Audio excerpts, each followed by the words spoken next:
이 시간에 누가복음 강의 55번째 시간입니다. 오늘 본문은 누가복음 13장 22절부터 30절까지고요. 설교 제목은 좁은 문으로 들어가기를 힘쓰라 라고 정했습니다. 자, 좁은 문, 우리가 많이 듣던 말이고 또 사용하던 그런 말입니다. 제가 이 설교를 준비하면서 학창 시절에 읽었던 소설이 있어 생각이 났어요. 앙드레 지드의 좁은 문이라고 하는 소설입니다. 아마 여러분들 대부분 이 소설을 읽어보지는 못했어도 들어는 보셨을 것입니다. 그죠? 예. 지금 기억도 좀 가물가물하는데 제가 설교 준비하면서 한번 기억을 좀 더듬어 보았습니다.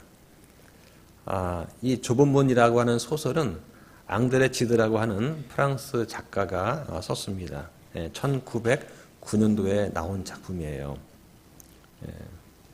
자, 우리나라에서도 청소년, 청년 필독서라고 지금도 되어 있고 또는 대학 교양 과목으로 여전히 읽히고 있습니다.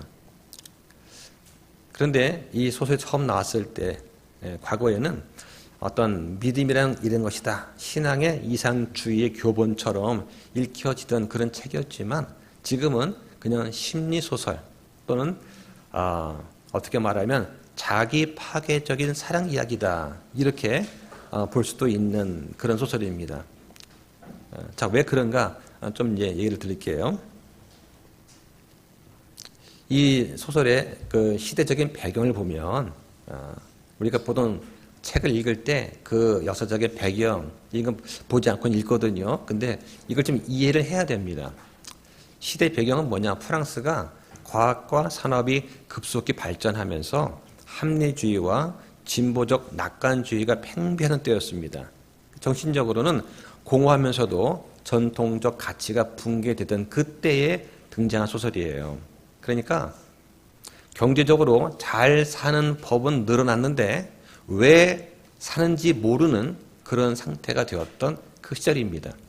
한마디로 번영의 시대에 나타난 영적 불안을 대표하는 그런 작품이다라고 할 수가 있는 것이죠. 자, 종교적인 배경이 또 있어야 돼요.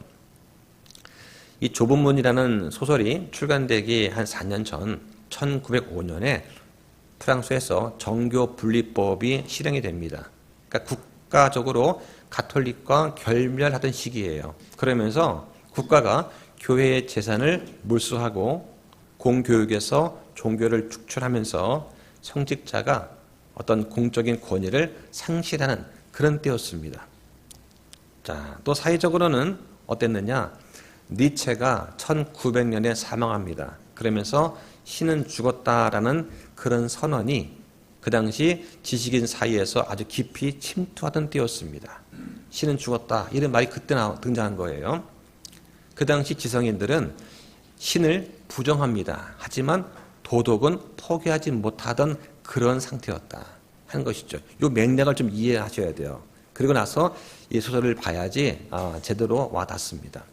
자, 그 결과 어떻게 됐느냐? 신앙이라고 하는 것이 공동체에서 개인의 내적인 내면 문제로 집중하는 데 그쳐버립니다. 교리 대신에 윤리와 심리에 심취하던 때였어요. 그때 하나님은 단지 침묵하는 절대자 정도로 취급을 당하던 그런 때였습니다. 하나님 계시는가? 하나님 그냥 침묵하시는 분이지, 이 정도였단 얘기죠. 그러니까 은혜는 사라지고 자기 규율과 도덕적인 결단이 중시가 되던 그런 때였던 것이죠. 한마디로 이 좁은 문이라는 그 책에 나타나는 그런 메시지는 뭐냐? 교회가 없는 신앙, 은혜가 없는 경건함의 전형의 모습이다 하는 것이죠. 이거를 이해하고서 소설을 봐야지만 이게 좀 와닿아요. 안 그러면 이해가 어렵습니다. 자, 그 제목처럼 마태복음 7장 13절, 14절 말씀을 이 앙드레 지드가 인용을 합니다. 그러면서 문학적으로 차용해 쓴 그런 소설이죠. 너희는 좁은 문으로 들어가라 하면서 멸망으로 인도하는 문은 넓고 길이 널찍해서 거기로 들어가는 자들이 많지만 생명으로 인도하는 문은 좁고 길이 협착해서 그것을 찾는 자들이 적다 하는 그 말씀을 인용을 하는 것이죠. 자, 이 책에 등장인물이 두 명이 나오는데 한 명은 제롬이고 한 명은 알리사예요. 예, 제롬이 남자고 알리사라는 여인을 사랑합니다.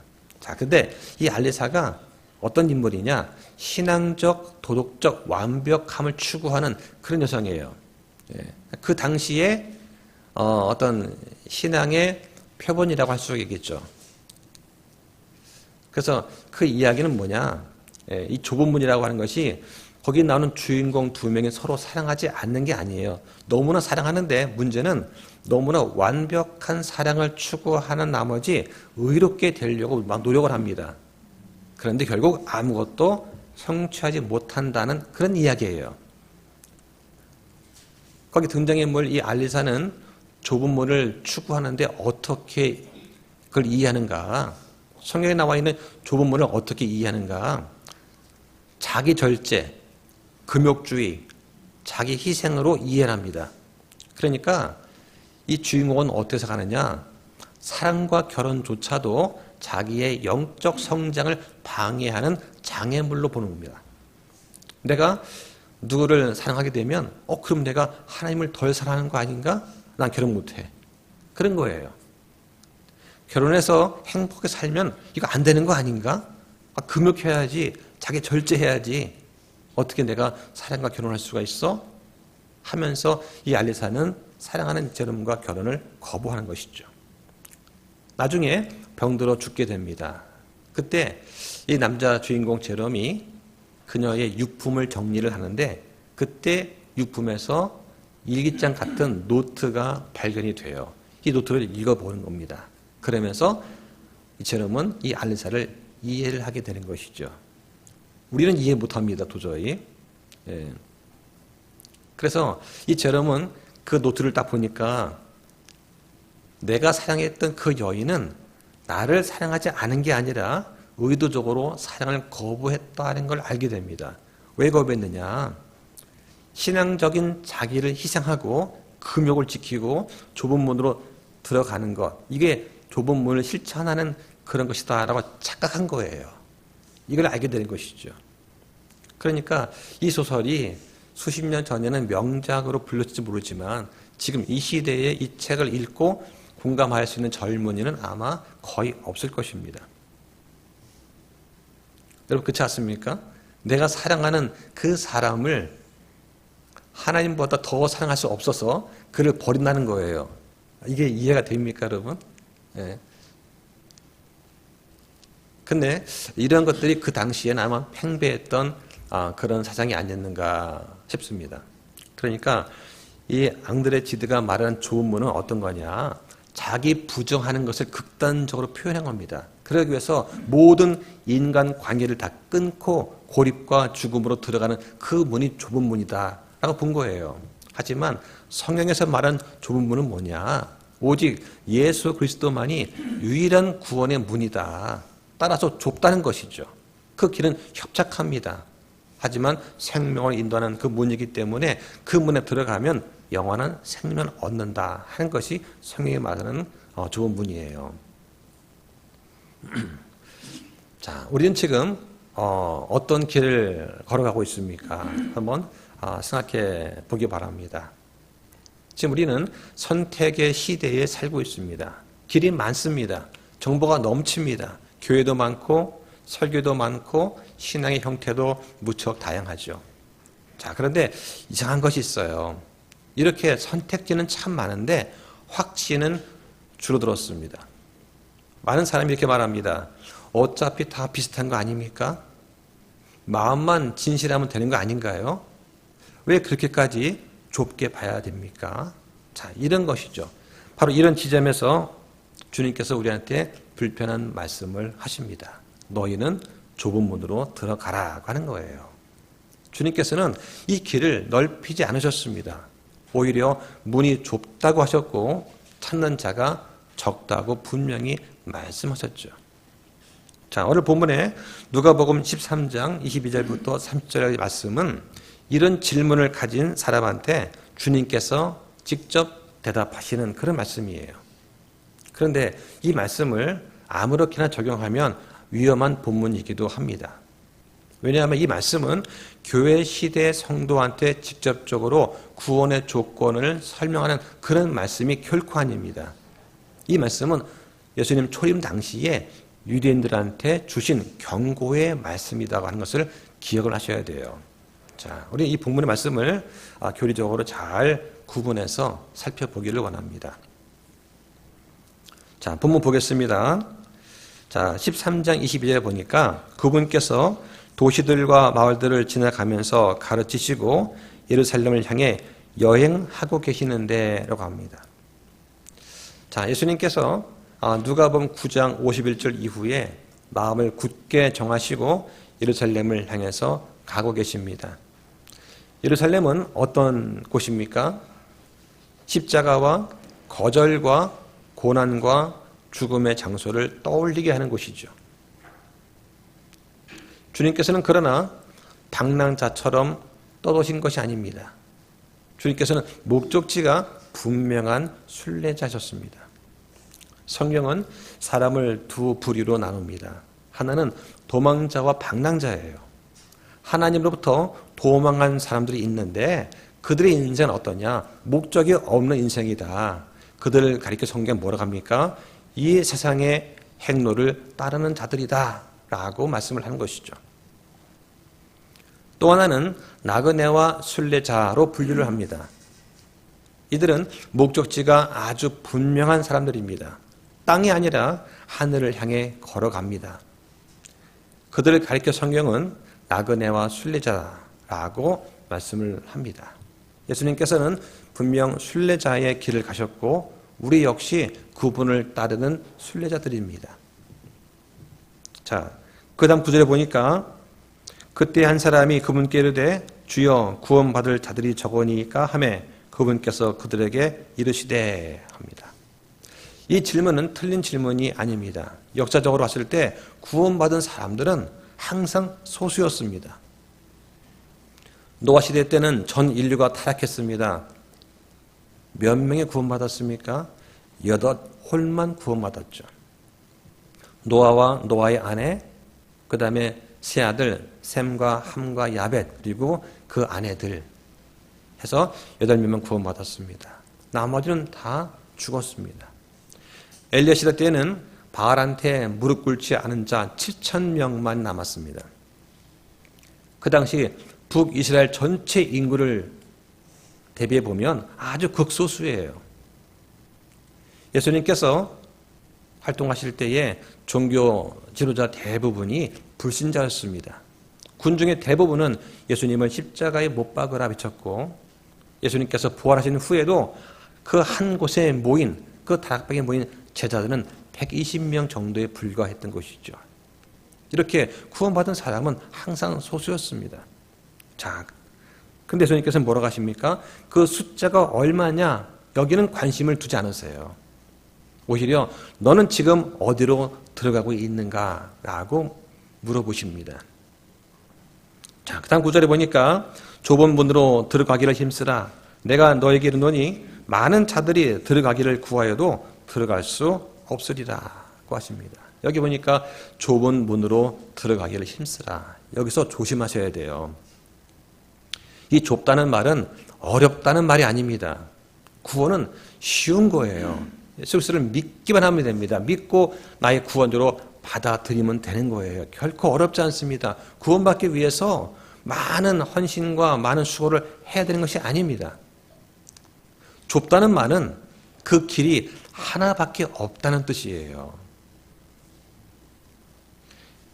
예수님께서는 내가 곧 길이요 진리요 생명이라 또 내가 문이다 라고 말씀을 하십니다. 그러면 왜 문이 좁습니까? 이 문을 들어가려면 내 의, 나의 자기 의를 내려놓아야 하기 때문입니다. 내가 이만큼 했습니다. 내가 주를 위해서 이런저런 일을 많이 했습니다. 이런 자기 의를 내려놓으라는 거예요. 그리고 스스로는 나는 아무것도 아닙니다. 이 사실을 인정해야 되는 것이죠. 그리고 주님께서 다 하셨습니다. 다 주님의 은혜입니다. 다 주님의 역사입니다. 다 주님의 사랑입니다. 라고 고백을 해야 되기 때문에 이 문이 좁은 것입니다. 사람들은 그 문에 들어가기를 구합니다. 하지만 자기 것, 즉 자기 행위와 자기의 공로와 자기의 의를 가지고 들어가려고 하기 때문에 결국 못 들어가는 것입니다. 그들은 가인처럼 자기 수고와 자기 열심과 자기 의를 들고 나옵니다. 하나님은 이렇게 말씀하십니다. 우리의 모든 의는 다 더러운 누더기 같다. 자, 그 다음 구절 보겠습니다. 25절에 집주인이 한번 일어나 문을 닫으면 너희가 밖에 서서 문을 두드리기 시작하며 이르기를 주여 주여 우리에게 열어주소서 하여도 그가 너희에게 응답하이르되 나는 너희가 어디에서 왔는지 알지 못하노라 하리니 그때에 너희가 말하기 시작하이르되 우리는 주 앞에서 먹고 마셨으며 주께서는 우리의 거리에서 가르치셨나이다 할 것이나 그가 이르되 내가 너희에게 말하노니 나는 너희가 어디에서 왔는지 알지 못하노라. 불법을 행하는 모든 자들아 너희는 내게서 떠나라 하리라. 자, 이 말씀을 읽어보면 뭐 느껴지시는 것이 없습니까? 나의 과거의 모습 어떻습니까? 내가 주여 주여 하면서 주여 삼창하면서 기도하는 때 기억나지 않습니까? 내가 주 이름으로 이런 일 저런 일 막 했던 거 막 떠오르지 않나요?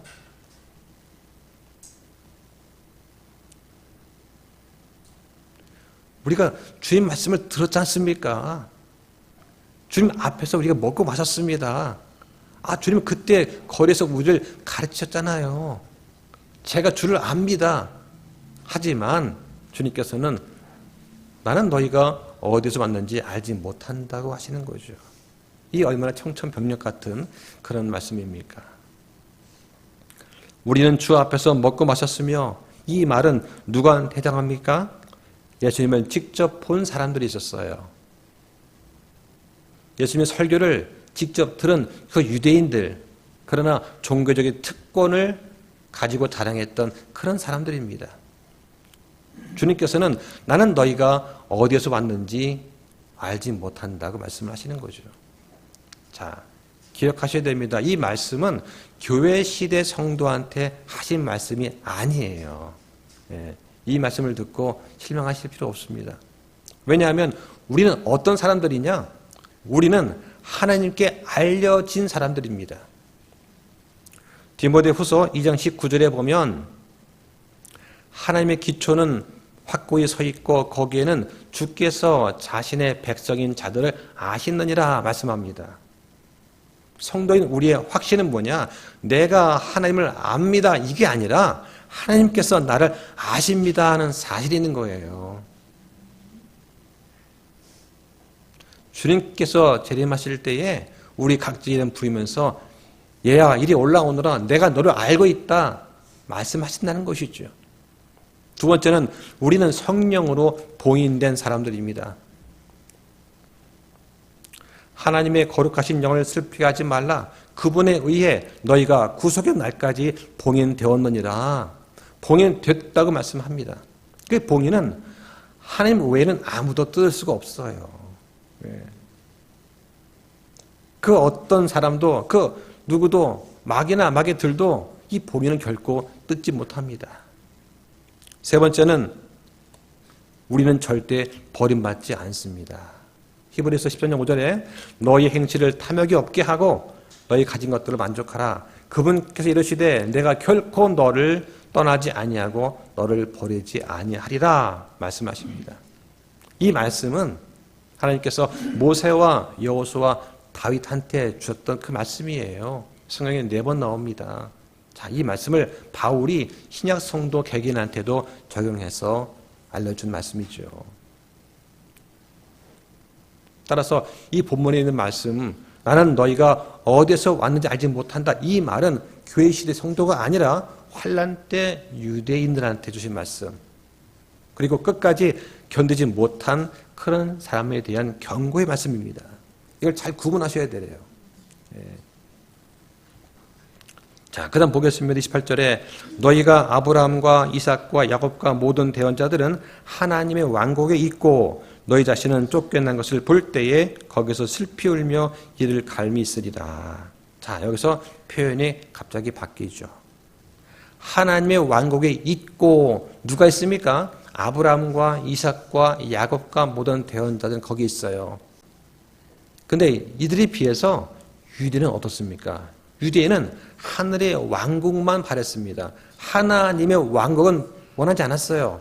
하늘의 왕국만 말했습니다.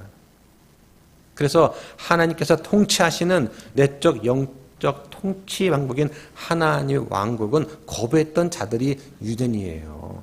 그 결과 어떻습니까? 그들은 아브라함의 혈통이긴 하지만 믿음이 없어서 쫓겨나게 됩니다. 거기서 슬피 울며 이를 갈미 있으리라. 자, 이 문맥을 잘 보셔야 됩니다. 자, 구원받은 자가 적으니까 하는 그 질문에 대한 주님의 직접적인 대답의 말씀이에요. 예수님께서 좁은 문을 말씀하시면서 이스라엘의 그런 민족적 특권에 대해서 반박하시는 그런 말씀을 하십니다. 이 말씀은 좁은 문을 거부했던 예수 그리스도라고 하는 이 좁은 문을 거부했던 사람들의 최종 상태를 보여주는 그런 말씀의 절정 부분이다. 자, 그럼 여기서 말하는 하나님 왕국이 뭐냐? 이 왕국은 교회가 아닙니다. 이 왕국은 천년 왕국을 포함하는 메시아 왕국이에요. 이 메시아 왕국에 유대인들은 자신들이 자동으로 들어갈 거라고 생각했습니다. 유대인들은 말씀을 받았고 할 일을 지키고 하나님과 언약의 관계가 있었기 때문에 자동으로 들어갈 거라고 믿었어요. 그런데 믿음이 없는 유대인은 바깥에 머뭅니다. 바깥에 쫓겨나요. 그리고 믿음으로 구원받은 이방인은 그 안에 들어가는 거예요. 이 문맥을 기억하셔야 됩니다. 자, 여기서 쫓겨난 너희가 누구냐? 예수님은 당시에 불신하던 유대인을 말합니다. 이들은 민족적으로는 선택받았지만 개인적으로는 메시아를 거부한 사람들입니다. 자, 반면에 아브라함과 이삭과 야곱과 모든 대언은 어떠냐? 자, 아브라함과 이삭과 야곱은 누굽니까? 율법이 없던 시대에 살던 사람들이에요.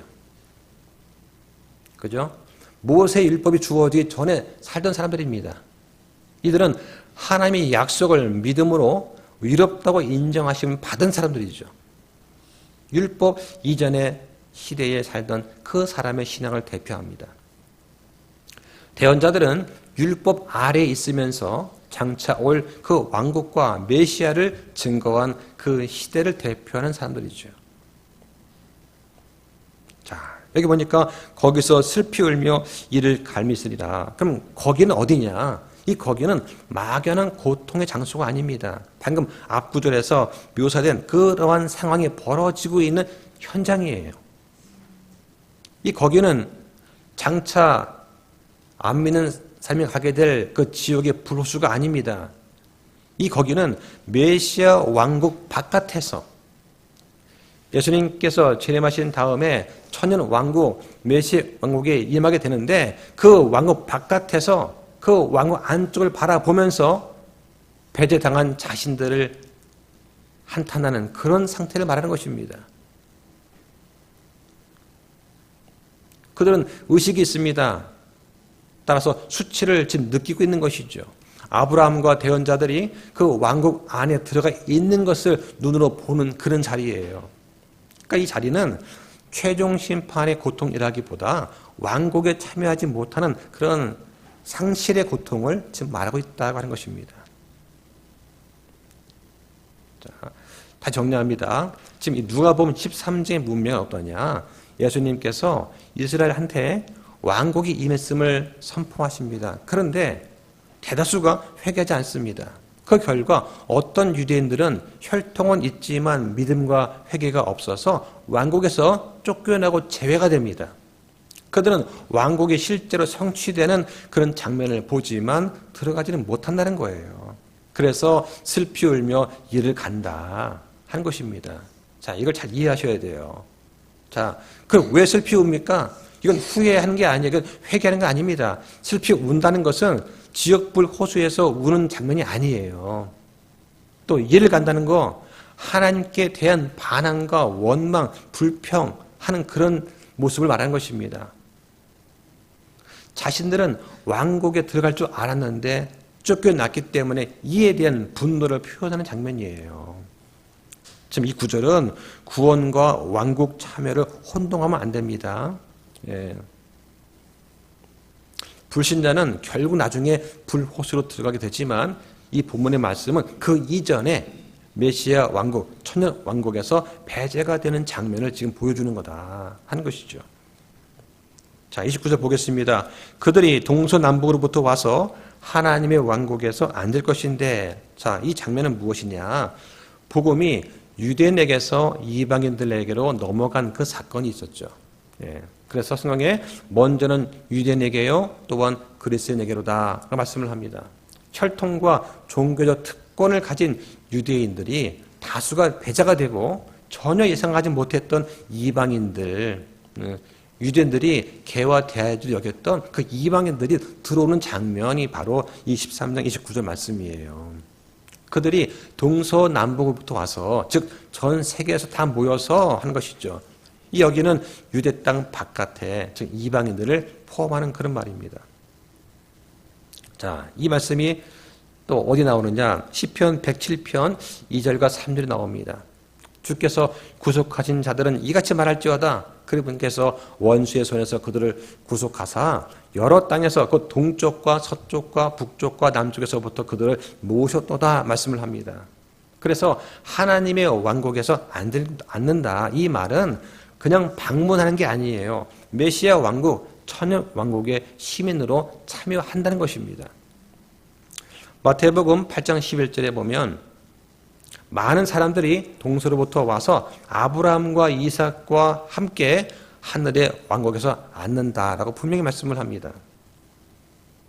자, 이것을 누가복음 13장 이 흐름을 맞춰서 보면은 일단 문은 좁은 거예요. 그래서 들어가지 못한 자들이 항의를 합니다. 왜 우리 못 들어갔습니까? 나 자격증 있어요. 신분증 있습니다. 나 유대인입니다. 그런데 하나님께서 사방에서부터 사람들, 이방인들을 부르시는 장면이다 하는 것이죠. 문은 하나인데 부르심은 전 세계적인 거예요. 자, 이 장면을 잘 이해를 하시면 좋겠습니다. 자, 그 다음에 또 우리가 많이 오해하는 구절 중에 하나가 30절입니다. 보라, 마지막인 자들로서 처음이 될 자들도 있고 처음인 자들로서 마지막이 될 자들도 있느니라 하시니라. 자, 이 말씀은 어떤 구원의 순서, 구원의 서열의 문제가 아닙니다. 하나님의 경륜 속에서 질서의 문제예요. 먼저 택함 받은 유대인들, 이들이 나중이 되고 나중에 초청받은 이방인들이 먼저가 된다는 것입니다. 이것은 교회 개인의 구원과는 관계가 없는 문제예요. 네. 자, 우리 지금 벽에 지도가 붙어 있지 않습니까? 그렇죠? 예수님께서 초임하셨고 재림하실 때 그 사이가 교회 시대 아닙니까? 그렇죠? 자, 그런데 예수님을 부인하고 배반했던 그 유대인들은 언제 구원받습니까? 수확이 있고 난 다음에 이삭 죽기 때, 그죠? 환란이 끝날 때, 그때 마지막에 휴를 내요. 예. 유대인들은 이 교회 시대의 교회로 포함되지가 않는 것이죠. 사실은 유대인들이 말씀을 받았기 때문에 먼저 된 자들이었습니다. 그런데 예수 그리스도를 부인하고 거부했기 때문에 나중에 된다는 것이죠. 그 사이에 이방인들, 즉 나중에 했던 이방인들이 먼저가 된다는 거예요. 자, 이 먼저 된 자의 정체, 1차적으로는 유대인들. 자, 유대인들은 율법과 언약과 성전과 대언자가 있었죠. 성경에 그들에게 하나님의 말씀들이 맡겨졌다 말씀을 합니다. 유대인들은 역사적, 종교적으로는 먼저 된 자였어요. 근데 문제가 뭡니까? 그들은 혈통에 의존합니다. 종교적인 특권의 의식이 있었습니다. 결국 메시아를 거절하죠. 예수님 뭐라고 하십니까? 나는 너희가 어디에서 왔는지 알지 못한다고 말씀을 하시는 거예요. 자, 그런데 이 나중된 자, 즉 이방인들은 어떻습니까? 언약 밖에 있던 사람들이었죠. 율법이 없었던 사람들입니다. 따라서 약속도 없던 자들이었죠. 이게 이방인 아닙니까? 그런데 복음에 대해서만큼은 믿음으로 반응하고 메시아를 영접을 했습니다. 예수님 뭐라고 하십니까? 동서남북으로부터 와서 하나님의 왕국에서 앉으리라는 말씀을 하시는 거예요. 이방인들은 역사적으로는 나중, 그죠? 레스트, 나중이었지만 믿음으로는 처음 퍼스트가 된 사람들입니다. 그래서 교회 시대 성도가 먼저 휴거가 되고 유대인과 환란 성도는 7년 대환란 끝나고 마지막에 나중에 휴거가 된다. 이걸 이삭주기라고 하잖아요. 자, 근데 이 구절에서 우리가 주의해야 될 것이 뭐냐? 이 구절을 오해해서 늦게 믿으면 더 보상이 크다. 이러면 안 되는 거예요. 나중에 믿었으니까 내가 더 처음 되겠지. 이게 아니라고 하는 것이죠. 또 겸손하면 자동으로 먼저 된다. 이런 것도 아닙니다. 그죠? 이 구절이 말하는 것은 하나님의 왕국은 어떤 혈통이나 순서가 아니라 믿음으로 결정된다라고 하는 것입니다. 자, 그래서 이 말씀을 통해서 우리가 배울 수 있는 것은 구원은 결코 어려운 것이 아니에요. 그런데 그 구원의 길은 유일합니다.